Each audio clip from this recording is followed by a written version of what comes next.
ରାଧେ ରାଧେ, ଜୟ ଜଗନ୍ନାଥ ବନ୍ଧୁମାନେ। 6ଟା 13 ମିନିଟ୍ ମୋର ହୋମିଓପାଥି କ୍ଲିନିକ୍ରେ ଅଛି ମୁଁ। ଆଉ ଆଜି ଗୋଟିଏ ଭାଗବତର କଥା କହିବି। ବ୍ୟାସଦେବଙ୍କ ଭାଗବତର ପ୍ରଥମ ଶ୍ଲୋକ, ସେଟା ହେଉଛି ସଚ୍ଚିଦାନନ୍ଦ ରୂପାୟଂ ବିଶ୍ୱତ୍ପତ୍ତେର୍ଦିହ ତବେ ତାପତ୍ରୟ ବିନାଶାୟ ଶ୍ରୀକୃଷ୍ଣାୟ ବୟଂ ନମ। এই ଗୋଟାଏ ପଦ, ପ୍ରଥମ ପଦ ବ୍ୟାସଦେବ ଲେଖିଛନ୍ତି। এই ଗୋଟାଏ ପଦରେ ସାରା ଭାଗବତର ଏଣ୍ଟାୟାର ତତ୍ତ୍ୱ ଅର୍ଥ ନିହିତ ହୋଇଅଛି। ଏଠି କ'ଣ କରିଛନ୍ତି ନା ଭଗବାନଙ୍କର ସ୍ୱରୂପକୁ ବର୍ଣ୍ଣନା କରିଛନ୍ତି।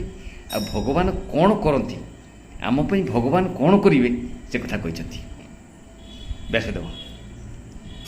ଭଗବାନଙ୍କ ସ୍ୱରୂପ କ'ଣ ନା ସଚ୍ଚିଦାନନ୍ଦ ସ୍ୱରୂପ, ସତ୍ ଚିତ୍ ଆନନ୍ଦ। ଭଗବାନ ହେଉଛନ୍ତି ସତ୍ ମାନେ ଚିରନ୍ତନ, ସନାତନ। ସତ୍ ଅଛନ୍ତି, ଏବେ ଅଛନ୍ତି, ଆଗରୁ ଥିଲେ, ଆଗକୁ ରହିବେ। ତାଙ୍କର କେବେ ଉତ୍ପତ୍ତି କେହି କରିପାରିବନି। ସେ ହେଉଛନ୍ତି ସନାତନ, ତାକୁ ସତ୍ ଶବ୍ଦ କୁହାଯାଇଛି। ସତ୍ ସତ୍ ଚିତ୍ ଆନନ୍ଦ। ସତ୍ ଗଲା ଚିତ୍। ଚିତ୍ ହେଉଛନ୍ତି ଭଗବାନ, ହେଉଛନ୍ତି ଜ୍ଞାନୀ। ଜ୍ଞାନୀ ମାନେ ସର୍ବଜ୍ଞ। ଭଗବାନ ହେଉଛନ୍ତି ସର୍ବଜ୍ଞ। ଆମ ଭଳିକା ଅଳ୍ପଜ୍ଞ ନୁହଁ। ଆମେ ଜୀବ ହେଉଛୁ ଅଳ୍ପଜ୍ଞ, ଭଗବାନ ହେଉଛନ୍ତି ସର୍ବଜ୍ଞ। ସର୍ବଜ୍ଞ ମତଲବ କ'ଣ ନା ଅନନ୍ତ କୋଟି ବ୍ରହ୍ମାଣ୍ଡରେ ଅନନ୍ତ କୋଟି ଜୀବଙ୍କର ପ୍ରତ୍ୟେକ କ୍ଷଣର, ପ୍ରତ୍ୟେକ ସମୟର କିଏ କ'ଣ ଚିନ୍ତନ କରୁଛି ସେ କଥା ସିଏ ଜାଣନ୍ତି। ସର୍ବଜ୍ଞ ସେ ଅର୍ଥରେ କୁହାଯାଏ।